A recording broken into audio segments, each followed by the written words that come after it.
주신 은혜로 말미암아 너희 중 각 사람에게 말하노니 마땅히 생각할 그 이상의 생각을 품지 말고 오직 하나님께서 각 사람에게 나눠주신 믿음의 분량대로 지혜롭게 생각하라. 우리가 한 몸에 많은 지체를 가졌으나 모든 지체가 같은 직분을 가진 것이 아니니 이와 같이 우리 많은 사람이 그리스도 안에서 한 몸이 되어 서로 지체가 되었느니라. 우리에게 주신 은혜대로 받은 은사가 각각 다르니 혹 예언이면 믿음의 분수대로, 혹 섬길 일이면 섬기는 일로, 혹 가르치는 자면 가르치는 일로, 혹 건의하는 자면 건의하는 일로, 구제하는 자는 성실함으로, 다스리는 자는 부지런함으로, 긍휼을 베푸는 자는 즐거움으로 할 것이니라. 아멘. 여러분 반갑습니다. 오늘은 이렇게 한번 인사합니다. 하나님은 당신을 사랑하십니다. 이렇게 서로 보시면서 인사하겠습니다.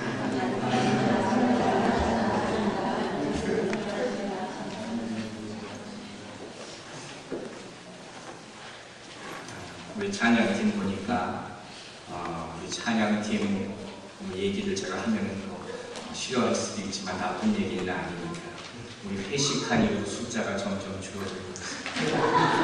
네, 가격을 간 게 아니라 다들 우리 휴가 마지막 절인 것 같습니다. 예배 주시고 그런 것 같습니다. 열심히 은혜로 찬양해 주셔서 감사합니다. 지난주에 예수 그리스도 안에서 자유함에 대해서 많은 생각을 해봤어요. 예수를 만나면서 우리는 변화한다 했는데 그 변화라는 것이 외적인 변화가 아니었습니다. 예수 만나고 구원받는다고 해서 내 얼굴이 변하고 가족이 변하고 직장이 변하고 내 삶의 환경이 완전히 변하는 것이 아니라 예수 만난 후에 변화가 오면 어떤 것이냐? 바로 내면의 변화라는 것입니다. 그 내면의 변화라는 내가 죄인 되었을 때 죄 가운데 살았었는데 이제는 그 가운데서 완전히 자유함을 얻게 되는 그 변화, 이것이 예수 그리스도 안에서 누리는 자유함이다 했습니다. 그런데 사실 이 말을 이렇게 하고 많이 듣지만 이거 사실 실감나지 않는다 이렇게 말씀하시는 분들이 참 많아요.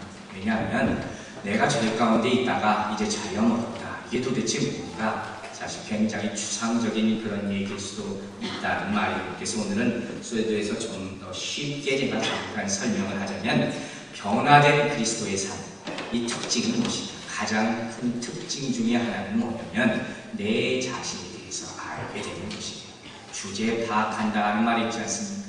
바로 그것입니다. 내가 예수를 만나게 되면 가장 먼저 내게 변화가 생기는데 그것이 무엇이냐? 주님의 은혜를 체험하고 그로 말미암아 회개하게 되고 나 자신의 모습이 어떤 것인가를 발견하게 되는 그 현상이 나타나는 거예요. 여러분, 사람들은 다 마찬가지입니다. 내게 대해서는 내가 제일 많이 안다 이렇게 생각합니다. 아니, 나를 내가 제일 많이 알지 누가 더 나에 대해서 많이 알겠어요. 근데 잠깐만 생각해 보면요, 나보다도 우리 부모님이 더 많이 아시는 것 같아요. 그렇지 않습니까? 나이가 들어도 마찬가지인 것 같아요. 많이 다 많이 보이시는 것 같아요. 그런데 사람들은 그것을 잊어버리고 살아요. 잊고 산다는 거예요.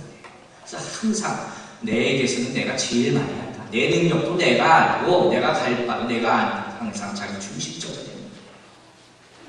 그래서 다 자기 마음대로 해야 된다. 이렇게 하고 살아가는 게 우리의 모습입니다. 그리고 그렇게 강하게 주장하는 사람들도 그 가운데 있습니다. 그분들이 공통적으로 많이 하시는 말씀 가운데 하나가 뭐냐면 상처받았다. 상처받았다. 그런데 여러분, 이 사람들이 왜 이렇게 상처받았다는 말을 자주 하는지 아십니까?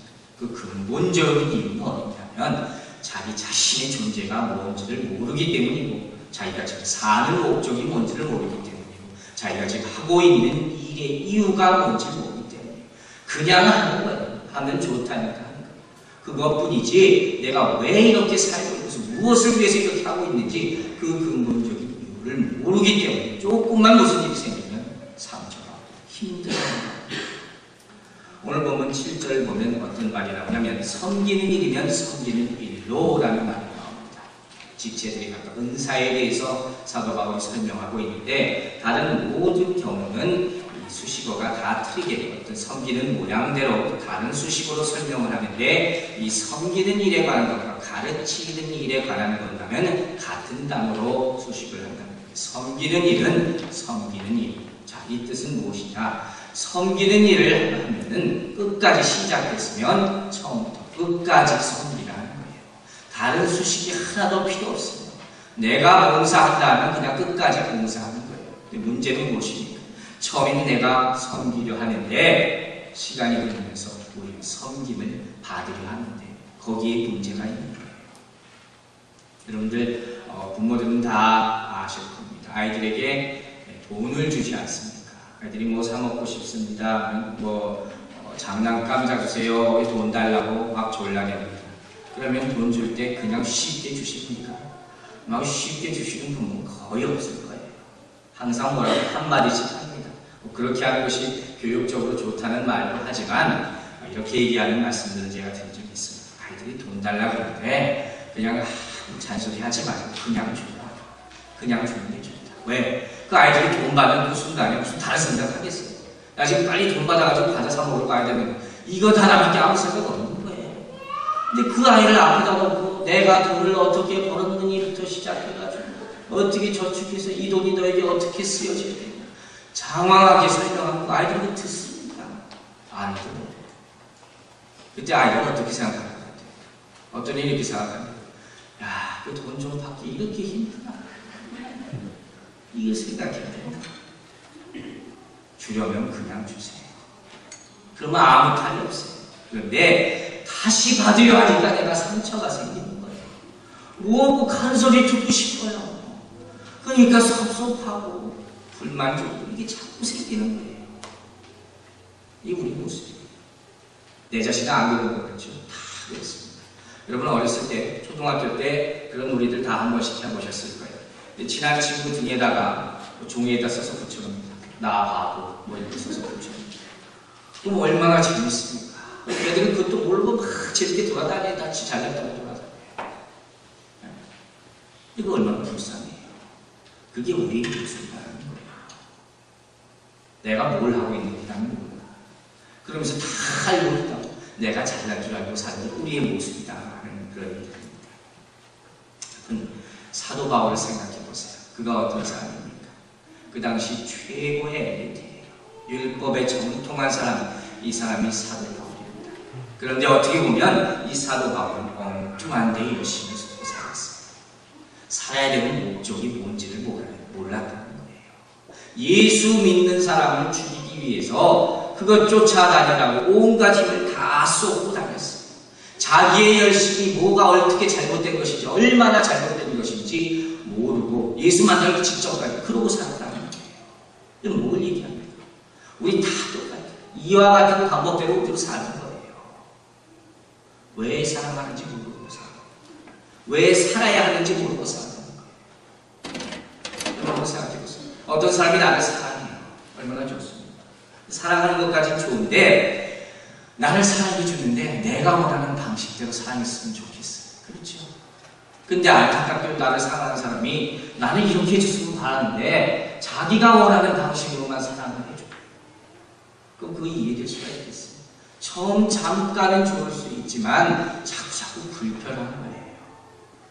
왜 내가 이렇게 좀 해줬으면 좋겠는데 왜 기념일마다 생각해주고 기억해주고 선물 주고 그랬으면 좋겠는데 왜 이 남자는 가끔가다 한 번씩 무뚝뚝하게 살아요? 그게 안타까워요. 그게 이해가 안 가는 거예요. 그리고 이와 같이 우리가 하나님을 섬길 때, 교회를 섬길 때도 마찬가지 실수를 항상 범하고 있다는 겁니다. 이 교회가 주님께서 세우신 교회가 있어요. 그리고 우리는 하나님을 사랑한다 했습니다. 교회를 충성되게 섬긴다 했어요. 자기 딴에는 그렇게 하는 거예요. 사랑한다고 하는 거예요. 섬긴다고 하는 거예요. 그런데 그것이 하나님이 원하시는